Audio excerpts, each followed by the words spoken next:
In the market for investment-worthy bags, watches, and fine jewelry, Rebag is the answer.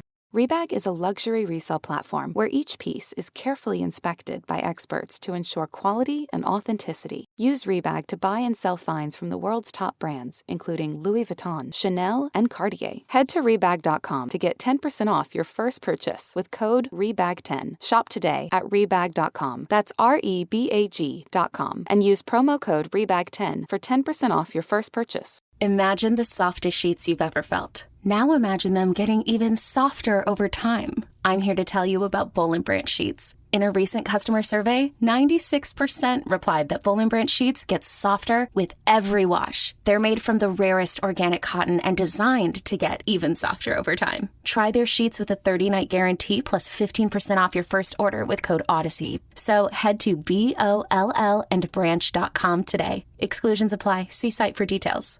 Drowning in status updates and lost in endless emails? Break free with ClickUp.com, the one app to replace them all.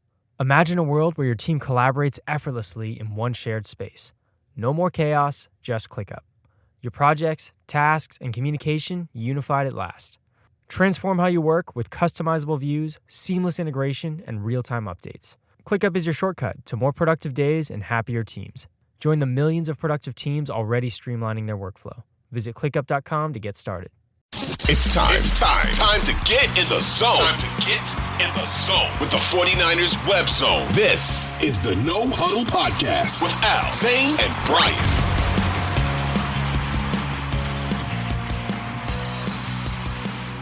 I'm Al Sacco. He is Brian Renick. This is the 49ers Web Zone, No Huddle Podcast, part of the Odyssey Network. Bri, you know, sometimes I like to do some show beers. Today I'm doing a show whiskey. Okay. Some Weller's Special Reserve. And yes, that is 2 fingers of show whiskey. So I'm going to do a little bit of that and just see where the next 40 minutes takes us. You know, we got some topics. Is that opening day whiskey? No, it's just my everyday whiskey. All right. Not every day. All right. Yeah, opening day is today for baseball. Yanks are up 5-4 right now. Are the Giants playing right now? Logan Webb is throwing pretty well, right? They are playing right now. They are tied 3-3 in the bottom of the 7th. Logan Webb pitched 6. Luke Jackson came in. They were up 3-2. He's limping off the mound. They just pulled him, and it is 3-3. And there are runners on first and third and no outs. So it's not looking good for the Gigantes. Are you feeling good about the Giants this year or no? I am. I love the moves they made. You know, it took them a long time. Obviously, they were very active during spring training with the Chapman and Snell signings. I thought Snell was going to be a Yankee for sure, especially with Garrett Cole's issues. But sounds like they were not. Old, though, so they were not. They were not prepared to go over that luxury tax threshold. So they were like, nope, we're good. But hey, the Yankees lost is the Giants gain. So yeah, I'm excited. You know, I don't think anyone obviously is going to challenge the Dodgers for NL West supremacy. But as the Diamondbacks proved last year, all you got to do is get in, right? Just got to get in, and then you can make some noise. And the way that they're built, I think they're built to make noise in the playoffs. So I'm excited. And as the Dodgers prove every year, you can be built to win like 115 games and then lose in the playoffs. So exactly, it's a crapshoot. Exactly. All right. One of the things I want to talk about today, and we'll get to it, is that we've been talking about Ayuk, but there's a lot of 49ers whose contracts are up, and they have an aging roster and a lot of expiring contracts and a lot of decisions to make. And I wanted to talk about that and how the draft is going to work out because of that. But before we get into that, we wanted to touch on, when we came on, we said we should probably say something about this Arik Armstead thing, because he had gone on his podcast and he said he basically felt disrespected by the 49ers and what they were offering him. Couple ways I look at this. If you're a player, I get it. Any job that you have, whether you're a professional athlete or you work in an office or whatever you do, if somebody says to you, hey, we want you to take a pay cut, I can see how that can come across as insulting. Like, wait a minute. Yeah, I just played a great Super Bowl. I'm a terrific player. You want me to take a pay cut? But looking at it from the team's perspective, Armstead had missed a lot of games the past 2 years. Yep. He's on the wrong side of 30. You know, he's not in his 20s anymore. He was about to make a lot of money, and he was not going to be back after this year. So what it looks like the Niners decided to do was move on and use the money. It looks like maybe, I think they ask him, I heard $8 million, right, is what they wanted him to take. Yeah. So it wasn't 8, it was 6 with incentives that could bring it up to 8. And so really, I think it's that 6 number that he felt like he was disrespected. And, I understand, right? He was the longest tenured 49er. He was there before Kyle Shanahan and John Lynch. He was a team leader. He was a locker room leader. He was a pillar in the community. These are all things that are undeniable. And he was really good when he was on the field. The problem for the 49ers is that he missed a total of 13 games over the past 2 seasons. And so, it seems like, David Lombardi kind of summarized Armstead's comments. Did he now? Well, I'm just saying he just summarized Armstead's comments. I'm not going with what Lombardi had to say. Like, okay. I'm just saying he summarized what Armstead said on his podcast. And what Armstead had said was that he entered 2024 with the hope to basically he wanted another 4-year, $80 million extension, right? That was his hope going into the season. Ridiculous. Sure. And it says that, and then Armstead felt like he was on track until he tore his meniscus against Philly. He played through it, but it did, hinder his game. And, if he went in wanting that, and then SF comes back and says, look, we want you to take a pay cut. Your base salary for 2024 is going to be, I believe it was almost $15 million as his base salary. Mm-hmm. Granted, his cap hit was much higher than that, but his base salary, which is what he was going to earn in 2024, was, I think, close to 15. So they wanted him to take what amounts to well less than half of what they were offering, with incentives to get up to $8 million. And I understand his frustration because he entered the open market and immediately got $28 million guaranteed. Like, he got $28 million guaranteed from the Jaguars. And honestly, I would argue that I know that the 49ers didn't do him any favors, right, when they released him, but waiting to release him until they did actually benefited Armstead, because he entered the market after the Jaguars missed out on Calvin Ridley and had money to burn and used that money to sign Arik Armstead. So he kind of lucked out in that regard. I don't think there was going to be many other teams that were going to offer what Jacksonville offered. I bet you Houston would have been involved and whatnot, but probably not at that number. And so I get it. I understand. But the reality is Armstead also said, I don't hold any ill will towards the 49ers organization, the York family, John Lynch, Kyle Shanahan. He's not mad. He just felt disrespected with that offer. And that's fine. And he's more than willing, or more than welcome to feel that way. And I understand why he felt that way. But ultimately, you're talking about a business, and you're talking about a team that is up against a salary cap and has to make hard decisions. And you look at their pivot from Armstead, which was Malik Collins. They're paying Malik Collins $8 million. So you could argue that that's kind of what they were looking to spend at that position, which is the starting defensive tackle next to Javon Hargrave. And when Armstead wasn't willing to do that, they said, all right, well, we'll have to release you. And they went a different direction, and they went with a guy that was making what they wanted to pay Armstead. So ultimately it is what it is. Again, I don't think I hold no ill will towards Arik Armstead. I hope other 49er fans don't. 49ers fan? Yeah, no. And if you're a fan upset that he didn't take that pay cut, I think you're in the wrong there, because the market showed that he was worth more than that. So if you were at a job and you were the longest tenured employee at that job, and they came and said, hey, we'd like you to take a more than 50% pay cut, but you also know that there are other firms out there that are willing to pay you closer to what you were about to make, then by all means, take that extra money. Do not hold a grudge against a player who is leaving to make more money. It is their job. And if you were in the same position, you would do the same thing. And I think with Armstead, too, when you look at his career, again, like you said, nobody who's a 49ers fan should look at what he did for the team and have any ill will. Not only on the field, but off the field. He was tremendous in the community. Like, he was really a terrific 49er. You look at his career early on, those first couple of years, he only played 8 games in his second year and 6 in his third. And then he was really durable. Actually, he didn't miss a game, I don't think, the next 4 years. Yeah. He was very durable. Now, the 2019 season when he had 10 sacks, that may have kind of fooled people into thinking he was maybe something that he isn't, which is a big number sack guy. That's really not his game.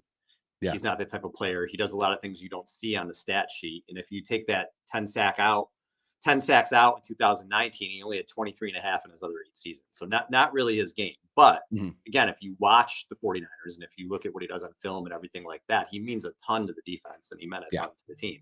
Now, I like Malik Collins. That was a very good pickup for the Niners. I'm not as excited about Jordan Elliott, but I am excited about Collins. But, I saw stuff going around where, Collins had better stats than Armstead anyway. And this, that, and the other. Collins is not a better player than Arik Armstead. Stop. No. Full stop. Give me a break. I don't care what the stats say.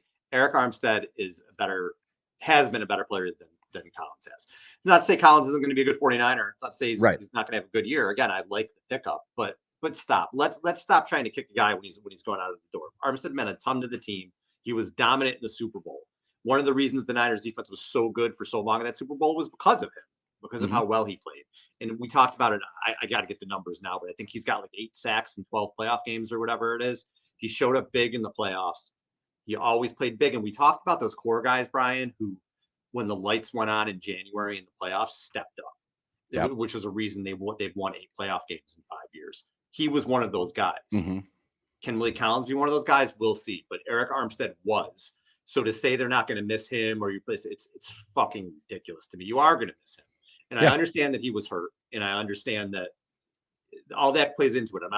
He's 31 years old. He's been banged up. The Niners didn't want to pay that. It's business. I get it. But let's not be like, they just, they're getting the same production for $8 million. You didn't replace him. It's going to be very difficult to replace him. You might have gotten another good player who can do good things for you, but you did not replace Arik Armstead. Like, give me a break with that. Well, and the reality is, I was kind of and the reality is they actually signed 2 guys to take the place of Arik Armstead, because while Malik Collins is just as productive as Arik Armstead when it comes to pass rushing as a defensive tackle, he is nowhere near the run defender that Arik Armstead is. And then they signed Jordan Elliott, who is a much better run defender than he is a pass rushing defensive tackle. And so, not if you ask Browns fans. Browns fans don't think he's good at either one. But what I'm saying is Arik Armstead filled 2 different roles: pass rushing defensive tackle and run stuffer. And now they have to piece it together because that one player is gone now. So again, this is nothing other than a salary cap casualty. And that is the reality of where this team is when it comes to the salary cap. They've been so good for so long with so many top end players that eventually you're going to lose some of those top end players. And that is not the fault of anybody. It's not bad management. It's not bad cap management. It's not the fault of the player. Like, it's just the reality of a sport with a salary cap. And, it's just time to move on and thank Arik Armstead for all that he did. Thank Arik Armstead for all that he did as a player, as an ambassador, and all of that, and wish him nothing but success as a Jaguar, and just as long as that success doesn't come at the expense of the 49ers. And that, I feel like that's the end of it. Your fever is high and the pressure to log in at work is too. But when you finally decide to take care of you, there's Instacart. Just because that one perfect coworker of yours is attending all meetings, camera on while she's sneezing, coughing, and aching, doesn't mean you have to do the same. Take it from us. Trying to stay on top of things will only get you further behind. Instead, get everything from tissues and teas to cough suppressants and comforting soups delivered through Instacart in as fast as 30 minutes. If anyone needs anything, they can just redirect their questions to that one perfect coworker of yours. Selling a little or a lot?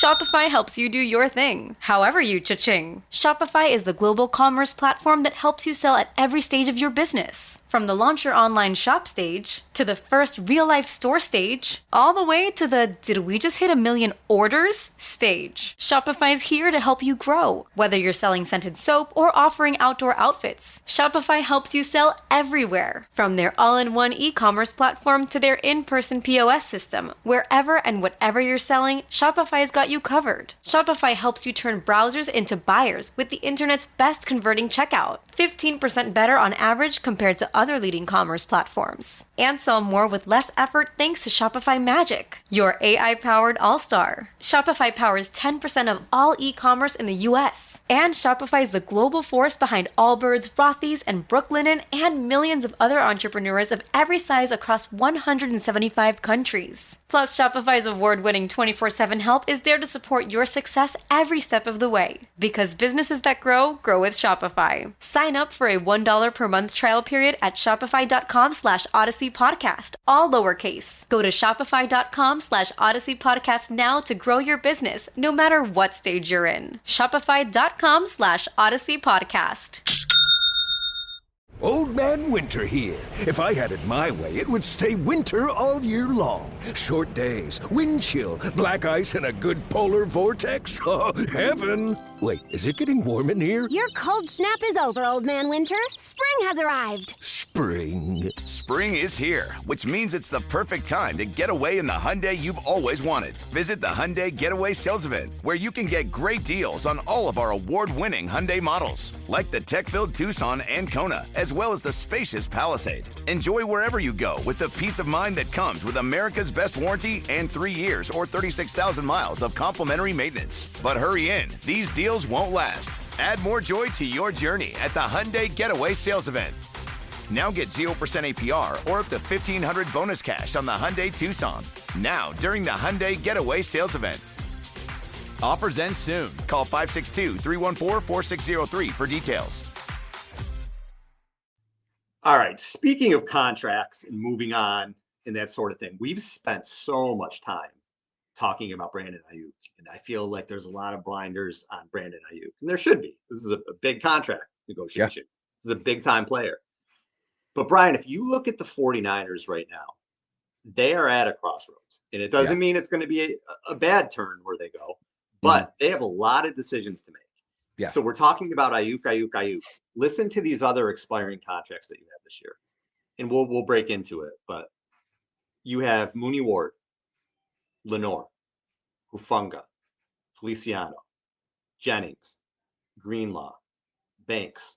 You kind of don't have a defensive end after both, other than both after this year, because a lot of the guys they brought in are one-year deals. We'll see if they play well. Maybe they'll bring back for the second. Defensive tackle, again, Collins, maybe 1, maybe 2 years. He doesn't have any guaranteed money in 2025. And Hargrave is going to be 32 in 2025. It's just not Ayuk. There are a lot of places the Niners have to go. And again, they usually do extensions later in the summer. So maybe that's when we'll see a Lenore get extended or somebody like that. But the secondary alone, let's start there. Let's start with the secondary, because the more I look into this draft, I think they need, legitimately, they could take any position other than special teams. You know what I mean? Any regular position other than quarterback in any round, and it would be completely justified. Because when you look at the roster, they legitimately have needs there. And let's start in the secondary, where you have Mooney Ward and Lenore, who are a terrific cornerback tandem. Ward maybe had his best season of his career this past year. Lenore is an ascending player who can play outside, who can play inside. They really don't have a nickel guy right now, not long-term, or a third corner, I should say, if you want to click Lenore inside and nickels. And then safety, Jair Brown is in his second year. We'll see if he's a guy who's an answer. But then other than him, you have Hufanga, who's in the last year of his contract. So, Brian, if you told me they're going to take Kool-Aid McKinstry in the first round, I'd say, okay. Because you know what? There's a need there. And let's start there. Like, I would not be surprised, because that's secondary. Depending on what they do, can they sign both Lenore and Ward? I don't know. But they need a guy there all of a sudden, right? Am I crazy?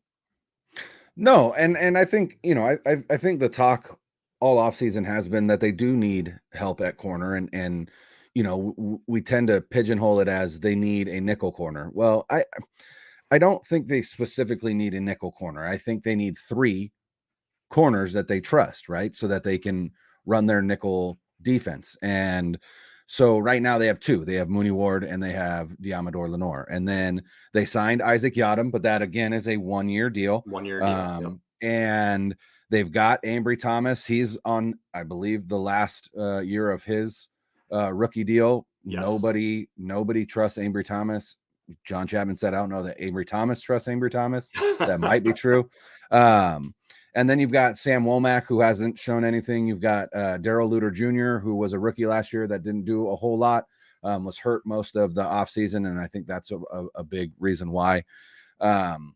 But yeah, there's not a lot of youth or controllable youth in the secondary. And then, like you said, at the safety position, it's really just Jair Brown because, again, Hufanga is coming off injury and is going into the last year of his rookie deal. So, yeah, there's not a lot of future in the secondary right now outside of Diamador Lenore, although I do think Mooney Ward is still young enough that, to me, I said at the beginning of the offseason, I think you should extend Mooney Ward for another 3 years and free up cap space for this season. They didn't do that. 100%. They don't need to now, but I still think it would be smart of them to extend them both at the same time. Extend Ward, extend Lenore.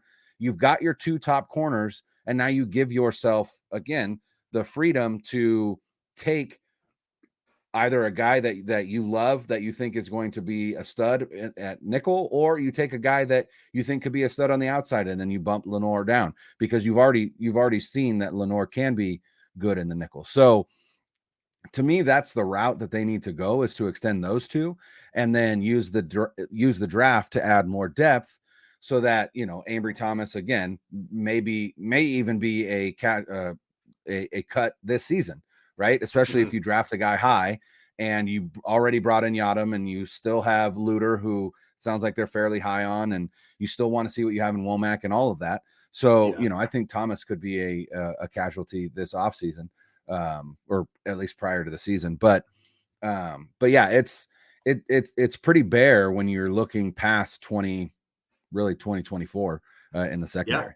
Yeah. 1 year, and Ward signed a 3-year, $40 million deal with them, so he would get, based on his play, he deserves a raise. 3 years, 45 or whatever, and then Lenore's going to get paid too. You know what Lenore make on the open market? Like a shitload of money. Very good amount, yeah. So there's that's something to really look out for, and to look out for in the draft, because they may take a corner sooner than you think. Then you look at the front 7. So you think linebacker, we're good, right? Well, Greenlaw's a free agent after this year. And Greenlaw's coming off of an Achilles. So you don't do anything until you see how a player rebounds from something like that. They're not going to give him a 5-year extension coming off an Achilles until they see that he's healthy. And the same thing can be said for Hufanga, who we didn't really mention. Right. A year ago, we would have been like, yeah, when's the extension coming? Now we're like, he's going to be on the team next year. We got to see how he bounces back and if he's even starting. Yeah. So now at linebacker, you have Campbell from the Packers, who is atrocious in pass. So 1 year and a 1 year deal. In 1 year, again, maybe they're gonna play 3 safeties to get him off the field in pass coverage. But now all of a sudden, too, you may need a linebacker, unless you like these guys that you drafted late last year to step in and maybe take over for Greenlaw. And we'll see if that's the case.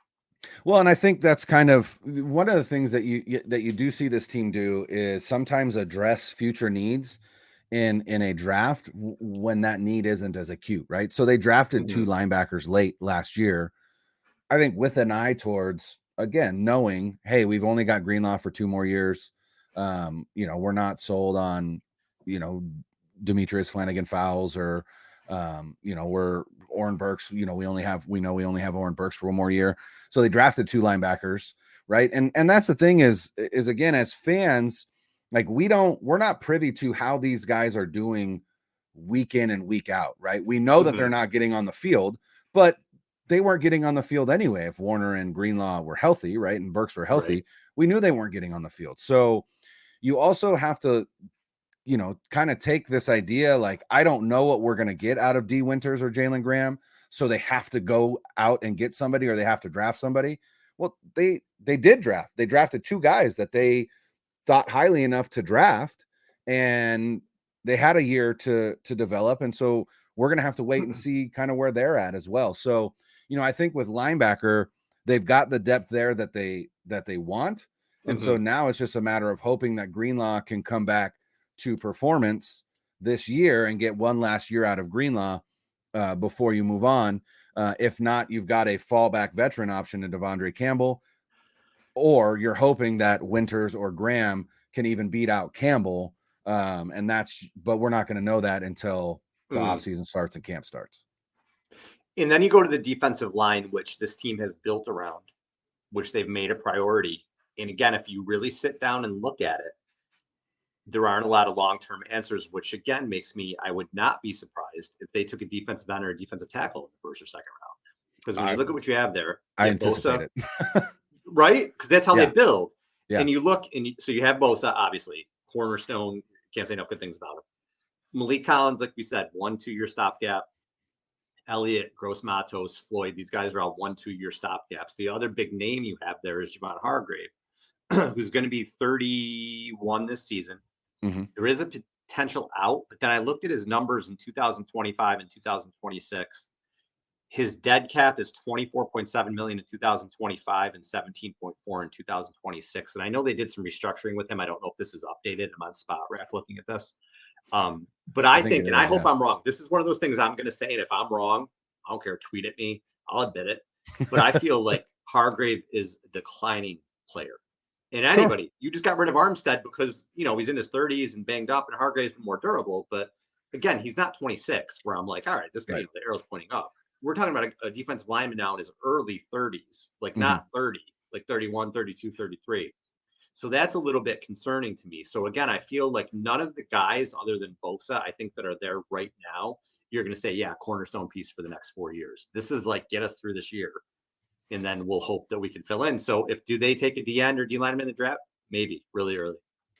Yeah. I mean, there are no cornerstone pieces on that line outside of Nick Bosa because they haven't, the pieces that they've drafted haven't panned out. And that would be Drake Jackson. That would be Robert Beal Jr.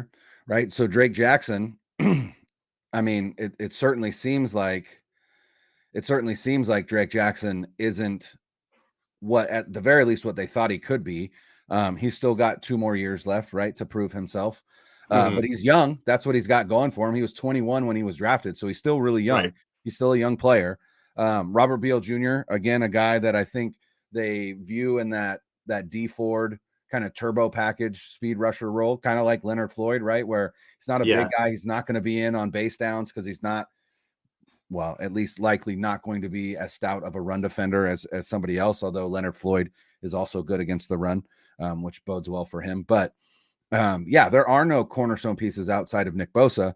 And so, they haven't really been stockpiling D tackles in the draft like they have D ends. They almost always go with the D end. So I think, again, that's something that you could see in this draft is, they may go hard on some D tackles. You've also got Kalia Davis, who, very much was in the mold of a DJ Jones. He was redshirted his first year because of injury, didn't get on the field a ton last year, but now, with Armstead gone, right. But they tend to plug this defensive tackle spot, right, with guys that they bring in. And that's going to be the problem is when you pay a guy like Javon Hargrave, you're going to pay him for the back end of his career because that's when they hit free agency. So, I honestly, we're going to talk about Matt Miller's 7-round mock draft here in a second, but I would not be surprised if they went D-line with their first 2 picks. It wouldn't shock me. I don't know that they will, but that absolutely would not shock me just based on how we know they like to build this team. Cynthia always comes in our chat and says hi, and I wave to her, but I want to say hi on the show. Hi, Cynthia. Hi, Cynthia. Thanks for listening. Thanks for saying hi. And if you look at part of the reason for the defensive line, part of the reason is Javon Kinlaw, Drake Jackson, both were misses. And then the Trey Lance draft where you didn't have those first round picks to sort of build that up. And now we're going to see just how good they can be filling those holes now. because there's definitely a need. All right, offensive. Let's move to the offensive side of the ball, where I think, again, it looks like what they want to do this year is run it back. And whether they draft guys or not, I still kind of feel like what the starting offense is going to be is what you saw last year. Everybody's back. Everybody looks like they're ready to plug in at the positions that they have to be. They really like Feliciano, regardless of what anybody else thinks of him. It looks like he's going to be the starting guard this year. But let's look at it position by position. And the first one, let's go to running back, where you would say they don't even need a running back. They have the offensive player of the year. They do, but this is what the show is about, right? We're kind of looking at the big picture here. McCaffrey he's been a transcendent player. He's been phenomenal for this team. This is one of the best trades they've ever made to get him in here. He has 798 touches total the last 2 years. He's going to be 28 this season.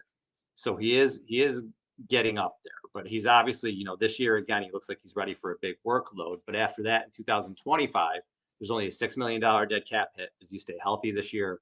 You kind of got to see what happens. Fingers crossed, you get 2 more really solid years of McCaffrey. Yeah. Having said that, you want McCaffrey healthy for when you're going to give him. He's got 130 touches in the playoffs the last 2 years. Like to see them maybe kind of get some other guys in there. And you do still have Mitchell and Mason this year. I think the fans like Mason more than Kyle Shanahan does. I think I like Mason more than Kyle Shanahan does. Because Eli Mason can't pass protect. That's the biggest issue with him. Right, he's not a good pass protector. And that is he's not going to get on the field if he can't pass protect. And it looks like that's where it is, because when he touches the ball, he runs hard, he runs well. Yeah. Eli Mitchell can't stay healthy. Mitchell and Mason, last year, are their deals. Common theme. Mm-hmm. So again, if you're not going to put Mason on the field, they don't put him on the field.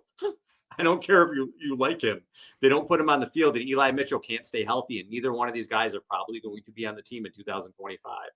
Yeah. So if there's a running back they like, and I'm not saying you draft him in the second round, but 5th or 6th round, right? This isn't a year where running backs are going to go really high. It doesn't look like.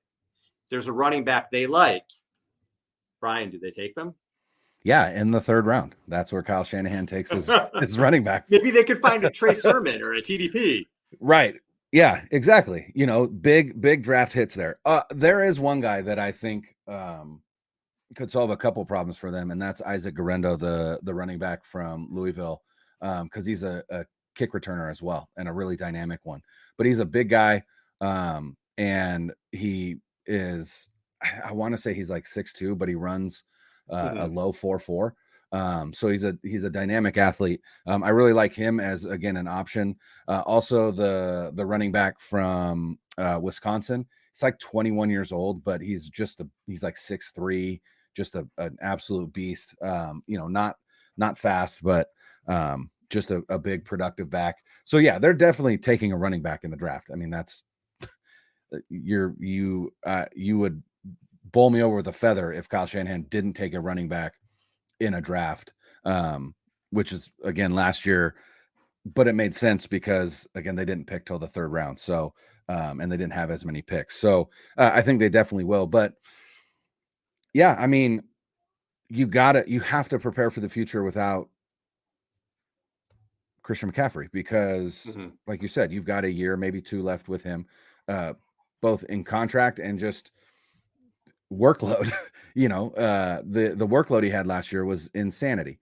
And so, if he's going to if Kyle Shanahan wants to use him the same way again in 2024, I mean, he's just going to run out of gas. So, definitely need to restock there. And likely I think they will likely draft a running back, and then one of Mitchell or Mason will be gone, and that rookie will be, will be the guy that replaces one of those 2, or maybe an undrafted free agent. Undrafted free agent. Yeah, but I agree with you. I think one of Mitchell or Mason won't be on the team next year. Yeah. I completely agree with that. Will Shipley? Maybe. I don't know. Somebody like that late. I don't know. Yeah.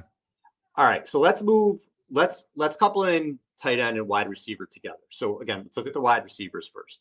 Passion, drive, and patience. What brings home the winning trophy is also what keeps your ride or die alive. eBay Motors has everything you need to maintain your vehicle and level it up to peak performance, from superchargers, roof racks, exhaust kits, LED headlights, and more. Whether you're into speed, power, or style, eBay Motors has got you covered. With over 122 million parts for your number one ride or die, you'll always find exactly what you're looking for. And with eBay Guaranteed Fit, your part is guaranteed to fit your ride every time or your money back. Because with eBay Motors, you're burning rubber, not cash. With all the parts you need at the prices you want, it's easy to turn your car into the MVP and bring home that win. Keep your ride or die alive at ebaymotors.com. Eligible items only. Exclusions apply. You hear that? Your dog knows. Spring is coming sooner than you think. Dog walks, dog parks, playing fetch, all the stuff your dog loves to do with you. But the warmer weather also means that fleas and ticks are coming back. Fleas and ticks are in the grass, in the woods, and even on their dog friends. Fleas are an itchy nuisance, can easily get into your home, furniture, and beds, which can be terrible. Ticks are even worse. They're hard to spot, but can carry disease and get your dog really sick. PetMeds has your furry friend protected with the best products to prevent flea and ticks all year long. PetMeds pharmacists connect directly with your vet to save you time and deliver the best products for your pet. PetMeds offers low prices on all flea and tick meds, including NexGard, Simparica, and more. And PetMeds AutoShip helps you save even more with additional discounts on regular shipments of pet meds, dog food, and other high-quality supplies. So get ready for all the spring fun now. Visit petmeds.com and use promo code PODCAST to save 40% on your first AutoShip order. That's petmeds.com and promo code PODCAST. This episode is brought to you by Hyperice, the leader in advanced warm-up and recovery technology. They have tons of innovative products, like Venom-heated wearables to help soothe sore back muscles, Normatec compression boots to speed up recovery and increase circulation, and Hypervolt massage guns to improve mobility. Loved by athletes like Naomi Osaka and Erling Haaland. Try them yourself. Get 10% off your order with the code MOVE at hyperice.com. This year, assuming Ayuk is back, no issues. You have Ayuk, you have Debo, you have Jennings. You're golden, just the same way you were last year. As you plan for the future, as you look in the draft, Debo has an out after this year. Ayuk, let's assume Ayuk is a long-term piece. Let's just assume he's re-signed. Yeah. Debo's out most likely next year, right? We're just talking about other guys you have to pay. It's probably Debo's last season. They didn't restructure anything with him this year. And then you have Juwan Jennings, who's also in the last year of his deal, who, again, if he goes on the open market, he's probably going to get worth more to another team than he is to the 49ers money-wise. Does that make sense? Like, I think somebody would probably pay the 49ers would. Yeah. Not to say he hasn't been a great complimentary piece. He has been. But I think Kendrick Bourne was a great complimentary piece for the 49ers. They had a price on that. And he's gone somewhere else for a bigger role. So, again, would I be surprised if the Niners took a wide receiver early this year? I would not, because you have a quarterback. Finally, Jed York was even talking about, we're going to have to pay this guy. Mm-hmm. And he's glad about it. It's a good problem to have. Now, are you going to support him with weapons? Are they going to get somebody else? Whoever that may be. Again, not that it's necessarily a first-round receiver, but second, third round. And I'll tell you another thing. With how good and deep this wide receiver class is, if they don't get one or two, I'd be really, really disappointed. Sure. Yeah. And they will. That's interesting that you say that you think that Juwan Jennings would be worth more to another team than the 49ers. Mm-hmm. And I don't disagree. And there probably would be a team that would be willing to pay him. But, I think one of the reasons why Juwan Jennings is so valuable to the 49ers is his blocking ability. And there aren't, I think they're willing to pay him for that more than they are anything else. He is clutch. He is third and Juwan. He does have a role. But I think he's more valuable to the 49ers just, again, based on his skill set and what he's best at. But there are teams that would pay him to do both. And likely that happens after this season. I don't know that they would sign Juwan Jennings long-term, because again, Juwan Jennings is not a guy that you're wanting. The role that he fills for the 49ers is probably not worth more than what they're willing to pay him this year, which is that roughly $5 million of that second round tender. But they may look to extend him and be like, hey, we'll give you an additional 2 years and, we'll make this a 3-year, $20 million deal or $21 million deal with incentives or whatever. So, I don't think they're necessarily done in terms of negotiating with him. But where's Danny Gray? That's a guy that I think a lot of people had high hopes for. And, Ronnie Bell didn't look terribly great. So, yeah, it just hasn't happened with those guys yet. They're just, like you said, the reality of the situation is that the lack of draft capital that they've had the past couple of seasons because of the Trey Lance trade is coming home to roost. And that is what we are seeing. And if people, if you want to just chalk up the Trey Lance trade as, well, just imagine that they traded what they traded for Brock Purdy. Sure, that's fine.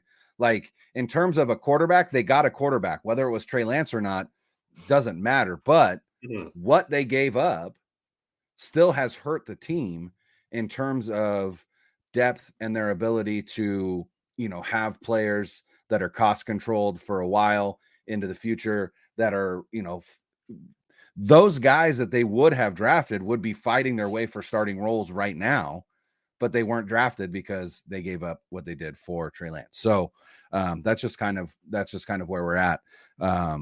Still don't have anybody as an heir apparent to George Kittle. Don't have anybody. Don't have anybody who is really an heir apparent in terms of wide receiver 2, wide receiver 3, right? There's just holes on this roster, and it doesn't mean that they're not going to be good. It just means that they are one injury away in some of these spots from really feeling feeling the burn, but getting burned in terms of not having depth behind some of these top end starters. And Kittle's a guy who's been a one-man show for them. I mean, one of the best, if not the best tight end in the league all around anyway. Really for a long time, almost since he's been in the league. He's going to be 31 this year. His cap hit is $12 million. His dead cap is $30 billion. He's not obviously not going anywhere this year. He's not going anywhere. No, God, no. And next year, again, I think you get 2 more good years out of Kittle. After that, I don't know. And his contract's up after that. But again, it's somebody that they really don't have an heir apparent. And they've kind of treated it as, we have this stud, and they've kind of, Warner and Dwelly are just kind of guys. Warner's a good blocker, and then Cameron Latsu, who they brought in last year, will give him another chance, but he did not have a good camp. And then he went to injured reserve. Braden Willis, I know he's gotten in, but is he anybody you really think is going to be a star tight end? So that's another position where if they don't adjust it this year, again, I wouldn't be surprised if it's a higher pick. But if they don't adjust it this year, it's something next year for sure. Like, it's a major priority because you have a 32-year-old George Kittle and you have to find that heir apparent.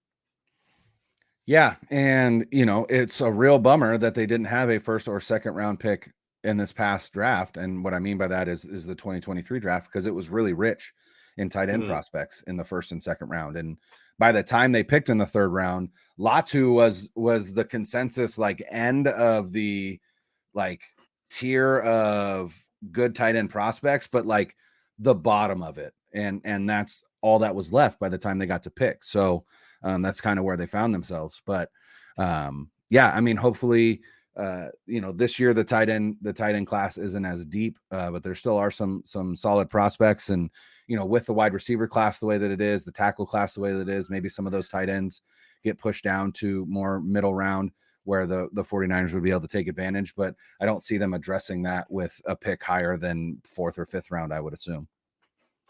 Now, the offensive line is the position where, I feel like to a person, fans are like, address this. It's been the hot button. Everybody wants them to address it. The mock drafts I've seen, most of the time, it's usually a tackle going to them late.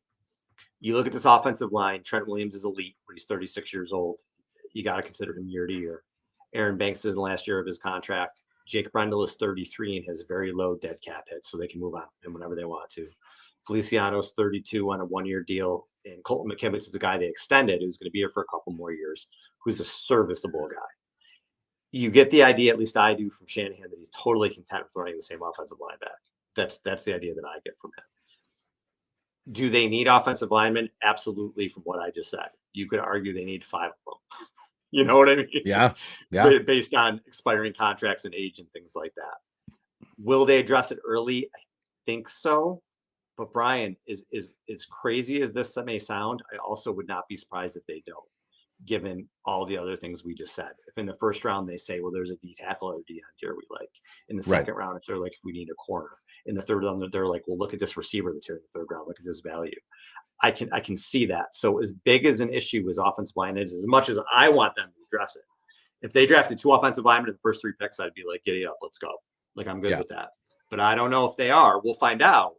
But I get the impression that if they take guys, it may be, you may get a tackle late in the first round, second round, early. Other than that, I feel like it's going to be mid-round guys who they like to develop over a year while they run the same guys back. That's kind of my feeling of what might happen. Yeah, I think, we talked about it with John. I think I've talked about it before. It feels like they are saying to themselves, look, we made it to the Super Bowl with this offensive line. Would an upgrade be awesome? Sure. If it presents itself. Well, it didn't present itself in free agency because they didn't have the resources to address it.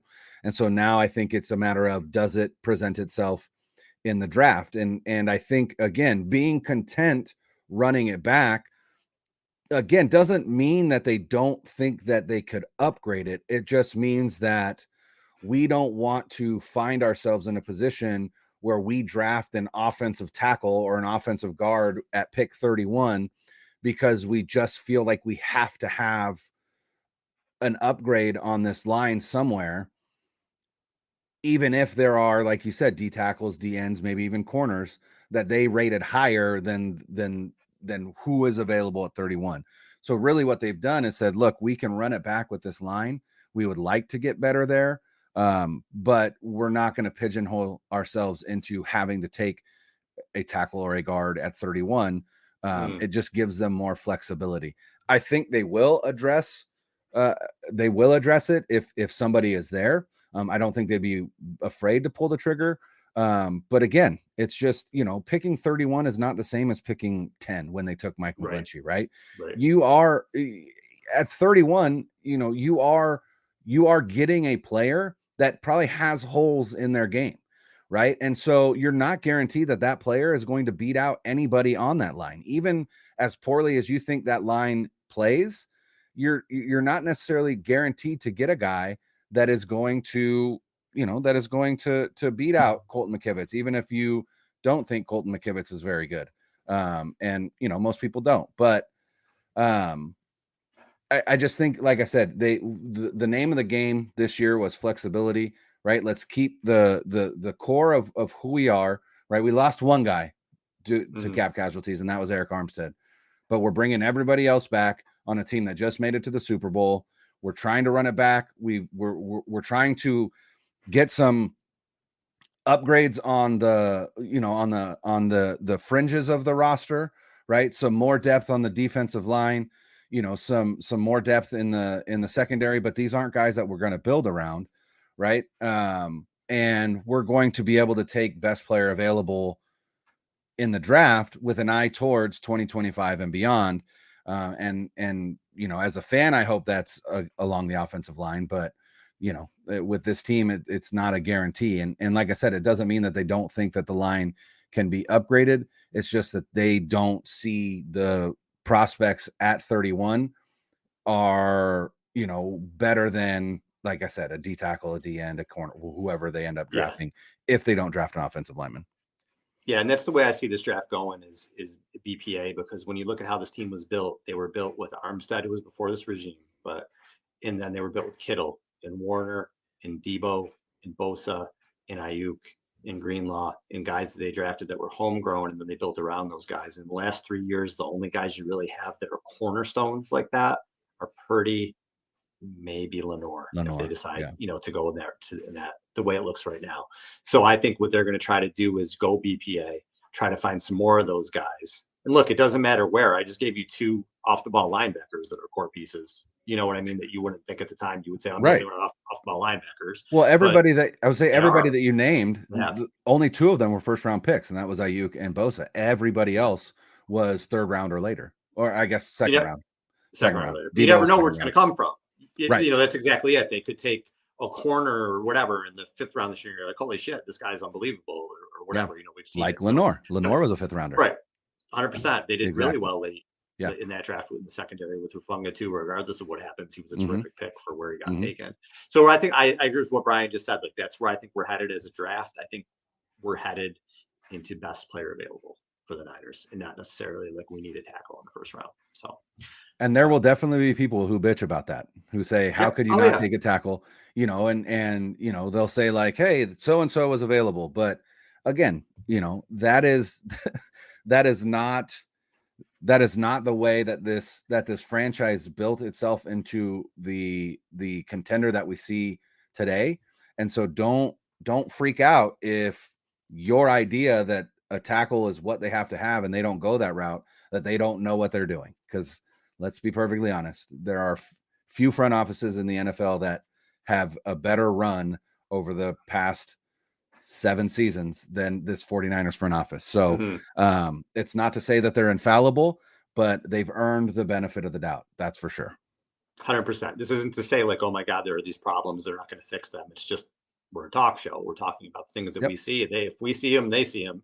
And it's just a matter of what they feel is important, how they're going to build versus what you may feel is important or anybody else may feel is important. That's the interesting and fun thing to me is I feel like this isn't a rebuild. It's a retool while you're still very, very competitive. And that's kind of a cool place to be as a franchise and as a fan of a team.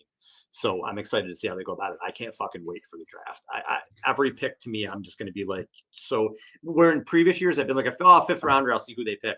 This year, I'm like into every single pick. Like, what's the plan? What are they thinking? Because everyone is so important.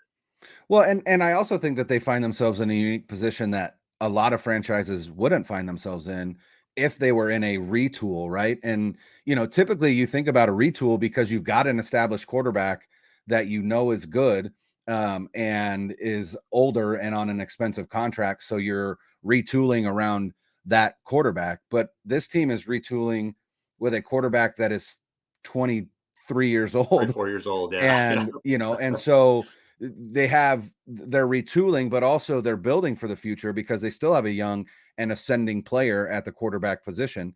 And so it's a very unique position that the 49ers find themselves in, that there aren't many teams that find themselves in this position really ever in the NFL, just because it is a salary cap league. And, you know, once you find a quarterback that, you know, you can build around, that quarterback becomes expensive, and Brock Purdy will become expensive. Will he be a market setter like Jimmy Garoppolo was? Maybe, but I don't know. Somebody posted something on Twitter where, Jed York said, you know, it's a good problem to have, right? Where we're going to have to maybe reset the market with our quarterback. And then someone's like, well, there's no way that they're going to pay $55 million annual average value to Brock Purdy. And someone was like, why not? They did it with Jimmy Garoppolo. And I was like, yeah, but that Jimmy Garoppolo contract was 5 years, $137.5 million. That was a $27.5 million annual average value, which was the top of the market at the time. But that was only 15% of the cap, right? Yeah. $55 million on a $255 million cap, which, by the way, the cap will go up next year. We don't know by how much, but it'll go up. But just on the numbers now, $55 million is 21% of the cap. That's hard to build with. And so I don't know that they'd be willing to go 55 to set the market, right? I don't know if they will or not. I'm not saying that Brock Purdy's not worth $55 million, but I'm also not saying that Brock Purdy is worth $55 million. And that's a conversation as this season continues, because we have 1.5 seasons, right? I think we need more than 1.5 seasons to say, yeah, I'm willing to swallow $55 million a year for this quarterback. But if he repeats the same performance that he had last year, then by all means, you give him whatever he is asking for and you say thank you, and then you figure out a way to build around him, because having a quarterback that you trust and that you can build around is paramount to winning a Super Bowl, because the 49ers tried to do it another way and have failed twice now under Kyle Shanahan. And so, you know, maybe it's time that we say, all right, the quarterback is important. And so then how do you build around that guy? And for the people who, I know you're thinking, well, they can just kick the Purdy numbers down the road a little bit. Well, if you do that, after 2025, Bosa's cap hits are 42 million, 52 million, and 43 million. So unless that gets restructured, you're basically paying 2 quarterback contracts at that point. So Right. something to keep in mind. And again, the 49ers know this. Just something to keep in mind as we see contracts and things like that. All right, we got to get out of here, Brian. Yes, sir. And while we were talking, the Giants lost 6-3. The bullpen blew it. But happy opening day to those who celebrate. Happy opening day to you, Al. I know it's gearing up to be a frustrating season in the Bronx. I feel that way. But hopefully things work out for you.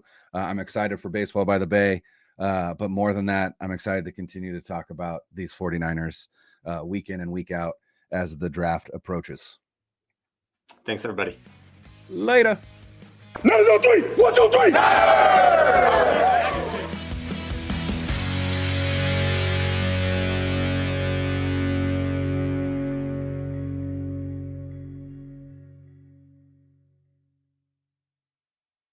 .2400 Sports is an Odyssey company.